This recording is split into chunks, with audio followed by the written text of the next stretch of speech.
Hello guys, मैं हूं Dinesh Mal. Welcome back to new video. सबसे पहले तो आज दीपावली है, तो सबको हैप्पी दीपावली और दीपावली के राम राम। तो गाइस आज हम बात करेंगे टाटा नेक्सॉन। जो भी बायर होता है ना, वो कंफ्यूज रहता है कि टाटा नेक्सॉन पेट्रोल में लूँ या डीजल में लूँ। ये कन्फ्यूजन रहता है क्यों टाटा नेक्सॉन पेट्रोल, डीजल और इलेक्ट्रिक तीनों वर्जन में आती है। पर हम आज सिर्फ इसके अंदर बात करेंगे टाटा नेक्सॉन पेट्रोल या डीजल, दोनों में से आपको कौन सी लेनी चाहिए। तो उससे पहले बात करने के लिए हम चलते हैं कार के अंदर, क्योंकि कार के अंदर एक वॉइस कैंसिलेशन थोड़ा अच्छा रहता है और अच्छे से हम बात कर पाएंगे। तो गाइज आज हम इस वीडियो के अंदर बात करेंगे कि टाटा नेक्सॉन आपको पेट्रोल में लेनी चाहिए या डीजल के अंदर लेनी चाहिए। तो सबसे पहले हमें कंपेयर करने के लिए एक वेरिएंट चुनना होगा, क्योंकि टाटा नेक्सॉन के अंदर आपको पता है 60+ वेरिएंट आते हैं। सारों का कंपैरिजन तो मैं कर नहीं सकता, पर मैं एक वेरिएंट चुनूंगा जो कि वैल्यू फॉर मनी है, सबसे ज्यादा टाटा नेक्सॉन का बिकता है, वो है एक्सम वेरिएंट।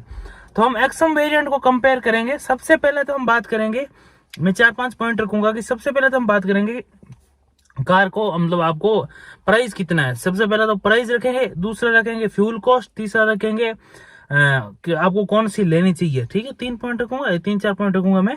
तो सबसे पहले मैं आपको बात कर लेता हूं कि प्राइस में कितना डिफरेंस है।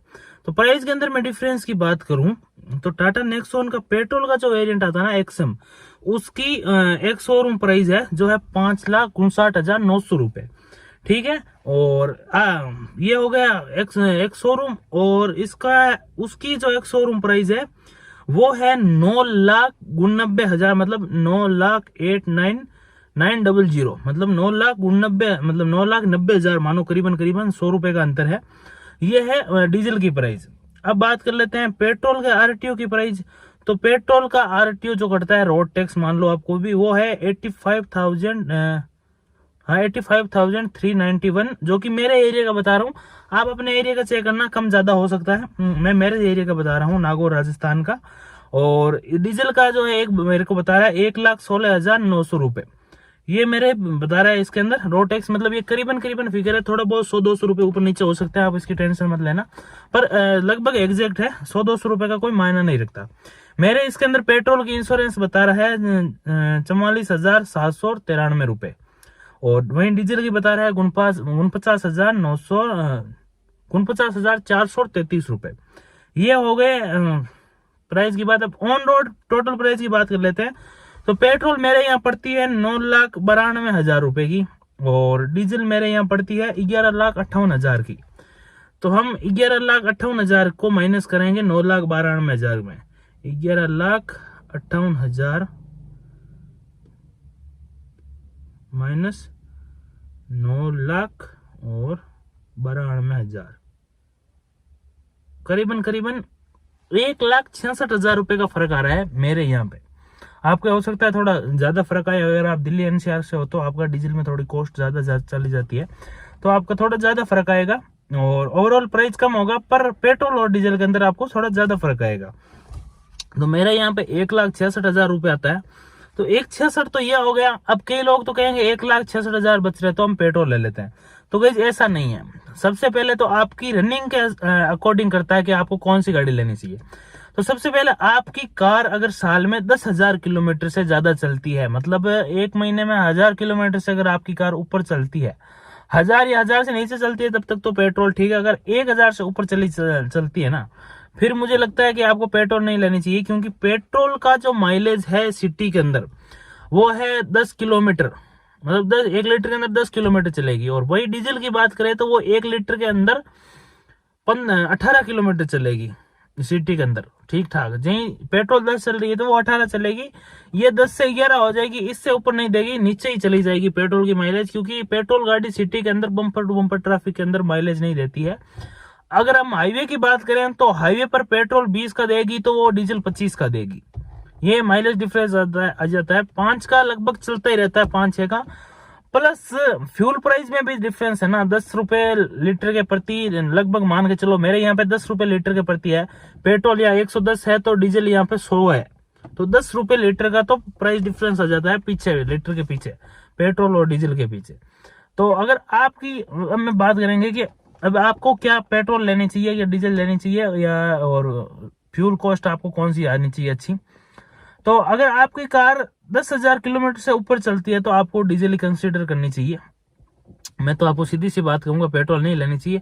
हाँ, हालांकि मेरे पास जो कार है मेरी पेट्रोल है, और मैंने पेट्रोल लेने के बाद मेरे को लगता है कि मुझे भी डीजल लेनी चाहिए थी, क्योंकि मेरी कार अभी कितने महीने हुए हैं, 5-6 महीने ही हुए हैं, और ये चल गई है किलोमीटर, मैं आपको दिखाऊं तो 6747, मतलब 5 महीने हुए मेरे को कार लिए हुए, और इतनी चल गई है। तो इसका मतलब ये 1000 किलोमीटर से ऊपर चल रही है। तो मेरे भी ये गलती हो गई। पर मेरी कार एक बार क्या थी, थोड़ी नई नई थी, तब थोड़ी ज्यादा चल गई, क्योंकि हम इधर उधर घूमने के अंदर चले गए। अब इतनी नहीं चलेगी, ये कवर होगा, मतलब साल के अंदर 10,000 ही चलेगी, इससे ज्यादा नहीं चलेगी मेरी कार। मेरे को पता था पहले, इस वजह से मैंने पेट्रोल ली। दूसरा क्या है कि प्राइस डिफरेंस आ गया। तीसरा क्या है, मेंटेनेंस कॉस्ट की बात कर लेते हैं। तो सर्विस के अंदर लगभग हर सर्विस के अंदर इसके अंदर 1000 से 1500 रुपए का डिफरेंस आएगा डीजल और पेट्रोल के बीच में। और हो सकता है कई बार कम भी आए और कई बार बरोबर भी रहे। तो डीजल की अगर आपकी, मतलब पेट्रोल की अगर आपकी सर्विस 2000 रुपए की होगी, तो डीजल की आपकी 3000 रुपए की सर्विस होगी।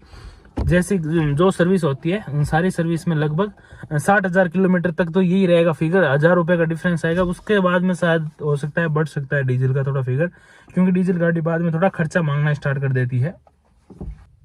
अब बात करते हैं माइलेज की। तो पेट्रोल की आपको पता है माइलेज 20 मैंने निकाली हुई है। हाईवे पे अगर हम आराम से चलाते हैं और आराम से नहीं चलाते हैं तो 15 का माइलेज देती है, 15 की एवरेज देती है पेट्रोल के अंदर। और डीजल वाले से मैंने पूछा तो उसने कहा कि 22-23 की एवरेज ये कहीं नहीं देती। हाईवे पे हम कैसे ही चलाएं, जैसे मतलब 100 या 110 तक चलाए तो 22-23 की एवरेज इसकी कहीं नहीं जाती। 100 और 110 इसको चलाएंगे ना तो ये 15 की एवरेज देगी। मतलब फुल 5, अगर 5% हम इस कार के अंदर बैठे होंगे और उसके अंदर ही 5% बैठे होंगे तो 22-23 की देगी। हाँ, पर इसको हम अगर प्यार से चलाएं, अच्छी रोड हो, तो ये भी 20 तक का माइलेज दे देती है पेट्रोल के अंदर। वो तो आपको आराम से चलाना होगा, 90 से स्पीड आपकी आपको नीचे रखनी होगी, तब ये इतना माइलेज देगी, वरना पेट्रोल वाली आपको माइलेज नहीं देगी। अब आपको बात कर लेते हैं कि आपको पेट्रोल लेनी चाहिए या डीजल लेनी चाहिए, आपको कौन सी लेनी चाहिए। मेरा ओपिनियन जो क्या कहता है, अब मेरा ओपिनियन यह कहता है कि अगर आपकी कार 10,000 किलोमीटर से साल में ऊपर चल रही है तो आपको डीजल लेनी चाहिए। अगर आपको लगता है कि 10 से 12,000 के बीच चल रही है तो आपको पेट्रोल भी कंसिडर कर लेनी चाहिए। अगर आप दिल्ली एनसीआर से और आपको लगता है कि अपनी कार लंबी रखनी है, मतलब 10 साल से ऊपर रखनी है, तो आपको पेट्रोल लेनी पड़ेगी, क्योंकि 15 साल पेट्रोल का है और 10 साल डीजल का है। अगर आपको ऐसा लगता है और आपको आपके वहाँ सिस्टम है कि 10 साल ही डीजल चलेगी और 15 साल ही पेट्रोल चलेगी, तो आपको वो लेनी चाहिए। अगर आपके यहाँ सिस्टम नहीं है कि 10 साल डीजल चलेगी या 15 साल पेट्रोल चलेगी, तो आपको नो डाउट डीजल उठानी चाहिए, क्योंकि एक बार पैसा लगता है। अभी एक देख लीजिए, 1,66,000 रुपए अगर ज्यादा लग रहा है, अगर आपके वहां भी ज्यादा लग रहा होगा, कम इतना ही लगभग फिगर रहेगा, तो आपको डीजल लेनी चाहिए। डीजल का मैं फायदा बताता हूँ कि बाई चांस अगर आपकी गाड़ी कहीं थोड़ी बहुत ज्यादा चल गई, अगर बाई चांस थोड़ी बहुत भी आपकी गाड़ी ज्यादा चल गई, तो आपकी जेब पे बाहर नहीं आएगा, क्योंकि डीजल के अंदर माइलेज बहुत अच्छा मिलता है, टॉर्क बहुत अच्छा मिलता है। हाँ, मैं इंजन और स्पेक्स की बात करना तो भूल गया, हम वो आगे करते हैं। तो आपको इंजन के अंदर पावर अच्छा मिल जाता है, टॉर्क अच्छा मिल जाता है, माइलेज अच्छा मिल जाता है। डीजल के अंदर वाइब्रेशन कम मिलती है, क्योंकि इसके अंदर पेट्रोल के अंदर 3 सिलेंडर आता है और डीजल के अंदर 4 सिलेंडर इंजन आता है। तो आपको पता है नो डाउट 4 सिलेंडर इंजन कहीं ना कहीं खर्चा कम मांगेगा 3 सिलेंडर के बजाय, क्योंकि 3 सिलेंडर थोड़ा इंजन खर्चा ज्यादा मांगता है। जब पुरानी हो जाती है, नहीं हो जाती तब तो दोनों ही नहीं मांगता। जब अगर आपको पुरानी कहीं पे भी काम करवाने की जरूरत पड़ गई इंजन की, तो 3 सिलेंडर आपका खर्चा ज्यादा मांगेगा 4 सिलेंडर के बजाय।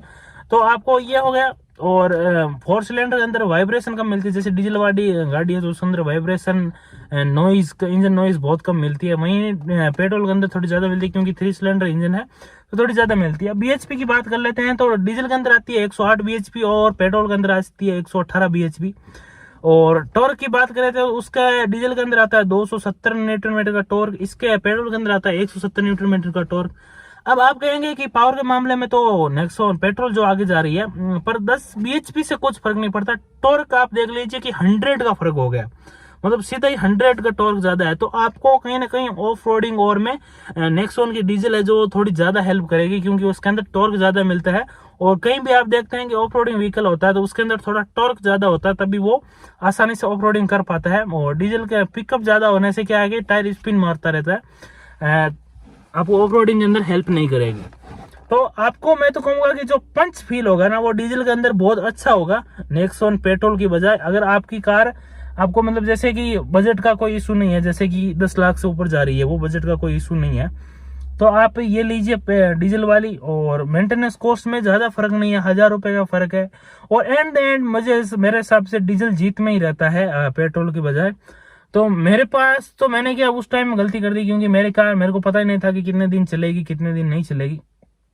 अब मैं अगर सोचूं कि आज के टाइम मेरे को पता हो गया कि गाड़ी कितने कौन सी लेनी चाहिए, तो मैं इसकी डीजल लेता, पेट्रोल नहीं लेता।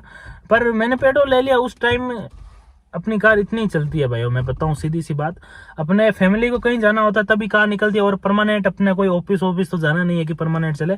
अब मैं आपको कहूंगा कि आपकी राइड अगर हाईवे पे थोड़ी ज्यादा होती है, मतलब 10,000 के अंदर दिखा रहा हूं मैं, अगर हाईवे पे आपकी थोड़ी राइड ज्यादा हो रही है, आपको सिटी के अंदर इतना नहीं चलना, तो आप पेट्रोल लीजिए नो डाउट, क्योंकि आपके 1,66 ये बच जाएंगे, थोड़े बहुत उसके अंदर मेंटेनेंस के अंदर बच जाएंगे, और 10-15 साल वाला वो लफड़ा भी नहीं होगा। पेट्रोल गाड़ी खर्चा भी नहीं मांगती, और थोड़ी सी कंफर्टेबल रहती है पेट्रोल गाड़ी कहीं से भी, मतलब पेट्रोल के मामले में और लेने के मामले में भी। और टैक्स वैक्स भी पेट्रोल का कम करता है, तो आपको ये पेट्रोल गाड़ी अच्छी रहेगी। 15 साल भी मिल जाएंगे। अगर आपकी गाड़ी कल यही आपके वहां तो नहीं, अगर आप कहीं बेचना चाहते हो, दिल्ली एनसीआर के अंदर गाड़ी बिक रही है, तो भी पेट्रोल के आपको ग्राहक ज्यादा मिल जाएंगे डीजल की बजाय, मतलब क्योंकि 15 साल वाला फंडा उसके अंदर रहता है, 5 साल का अंतर आ जाता है। तो और अब बात करते हैं कि डीजल गाड़ी, आपको पता है धीरे धीरे अब आनी बंद हो गई, अब डायरेक्ट पेट्रोल गाड़ी आएगी। लगभग गाड़ियों के, मतलब इनोवा क्रिस्टा है, इनके अंदर डीजल वेरिएंट अभी कम कर दिया देना, पता नहीं क्यों नहीं दे रहे। और काफी गाड़ियों के अंदर डीजल वेरिएंट नहीं, कंपनी वाले भी फोर्स कर रहे हैं कि आप पेट्रोल गाड़ी ले लो, पेट्रोल गाड़ी ले लो। वो तो मुझे पता नहीं क्या फंडा है, पर ये फंडा तो है, मैंने चेक कर लिया 2-3 जगह। पेट्रोल के लिए आपको पुश किया जाता है कि आप पेट्रोल ले लो, पेट्रोल ले लो। डीजल के लिए आपको पुश नहीं किया जाता, डीजल आप कहोगे तो तभी वो देंगे, वरना वो ऐसे चला के खुद नहीं कहते कि आप डीजल गाड़ी ले लो। जिसके अंदर पेट्रोल वेरिएंट आता है तो वो पेट्रोल ही बेचने का प्रयास करेंगे। मैं कहता हूं अगर आप सिटी टू सिटी ट्रैफिक में चल रहे हैं, मतलब बम्पर टू बम्पर ट्रैफिक के अंदर आपको रोजाना ऑफिस आना जाना रहता है, तो आप पेट्रोल कभी भी भूल के भी मत नहीं लेना, क्योंकि सिटी के अंदर पेट्रोल गाड़ी माइलेज नहीं देती है, कोई सी भी हो, चाहे ये नहीं है पेट्रोल गाड़ी कोई सी भी हो, सिटी के अंदर माइलेज नहीं देती है। अगर आपको डीजल सिटी टू सिटी में चलना है और आपको, तो डीजल लेनी चाहिए, क्योंकि डीजल गाड़ी सिटी के अंदर अपना माइलेज कम नहीं करती, थोड़ा कम करती है, इतना कम नहीं करती जितना पेट्रोल जैसे हाईवे पे 20 का दे रहा है, तो सिटी में डायरेक्ट 10 का ही आ जाएगा, मतलब पूरा आधा एवरेज है जो अपना खत्म कर देगी, आधा ही एवरेज देगी। तो आपको मैं कहूंगा कि अगर आपकी कंडीशन वेरी कीजिए, आप जैसे मेरी कंडीशन है, मेरी 10,000 से किलोमीटर नीचे रहेगी 1 साल के अंदर, और हाईवे पे मेरी ज्यादा राइड रहती है, क्योंकि सिटी के अंदर मैं कार लेके मेरा काम नहीं पड़ता, बाइक से ज्यादा काम रहता है, क्योंकि मेरी छोटी सिटी है, तो इसके अंदर गाड़ी पार्किंग की और दिक्कत ही रहती है मेरे इस हिसाब से। मैं सिटी के अंदर कार प्रेफर भी नहीं करता, क्योंकि जिस काम को मुझे 10 मिनट लगते हैं कार से, उस काम को मेरे को 1 घंटा लग जाएगा अगर मैं कार से करूं, और बाइक में मैं वो काम 10 मिनट के अंदर आ सकता हूं। तो ये फर्क रहता है, इस वजह से मैंने पेट्रोल ली, क्योंकि हमें हाईवे राइड ही रहती है, ज्यादातर कहीं घूमने जाना हो या कहीं बाहर गाँव जाना हो तभी हम कार को यूज करते हैं, वरना यूजली नहीं करते हैं। और जब भी यूज करते हैं तब हम सोच लो कि हम 2 या 3 जने हो तो भी कार का यूज करते हैं, अगर सिटी के अंदर भी जाना हो तो। कभी कभार हमारा सिटी के अंदर काम पड़ता है, रोजाना हमारा काम नहीं पड़ता, इस वजह से मैंने कहा कि हम पेट्रोल ले लेते हैं। तो गाइज आपको अपना कंसिडर करना है कि कौन सी लेनी चाहिए। मैं तो आपको कहूंगा कि आप डीजल ही लीजिए, अगर आपकी ये 10 साल वाला फंडा नहीं है, और अगर आपको कार लंबी नहीं रखनी है, अगर 10 साल वाला फंडा भी है, मतलब आपको 2-3-4 साल या 5 साल यूज करके बाद में बेच देनी है, तो आप नो डाउट डीजल लीजिए, आपको माइलेज अच्छा मिलेगा। एक बार पैसे लगेंगे तो वो भी आप बेचने जाओगे उस टाइम आपको अच्छे दाम मिल जाएंगे। तो गाइज इस वीडियो को यहीं एंड करते हैं। Till then take care, bye bye. I hope you video is like it, और ऐसे वीडियो देखने के लिए हमारे चैनल को सब्सक्राइब करना। मिलते हैं किसी ऐसे वीडियो के अंदर, बाय बाय।